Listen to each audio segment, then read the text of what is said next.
ഇനി ഇന്നത്തെ അറിയിപ്പുകൾ.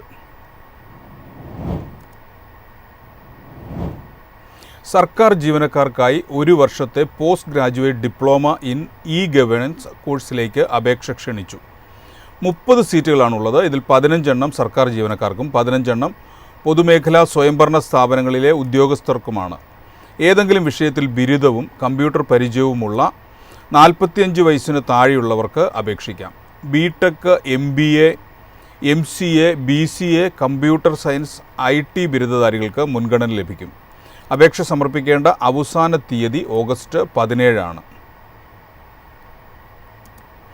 സാങ്കേതിക കാരണങ്ങളാൽ തിങ്കളാഴ്ച നോർക്ക റൂട്ട്സിൻ്റെ എറണാകുളം സർട്ടിഫിക്കറ്റ് ഒതൻറ്റിക്കേഷൻ സെൻറ്ററിൽ സേവനമുണ്ടായിരിക്കുന്നതല്ലെന്ന് സെൻറ്റർ മാനേജർ അറിയിച്ചു. കൂടുതൽ വിവരങ്ങൾക്കായി 24 മണിക്കൂറും പ്രവർത്തിക്കുന്ന നോർക്ക ഗ്ലോബൽ കോൺടാക്റ്റ് സെൻറ്ററിൻ്റെ ടോൾ ഫ്രീ നമ്പറിൽ ബന്ധപ്പെടാവുന്നതാണ്.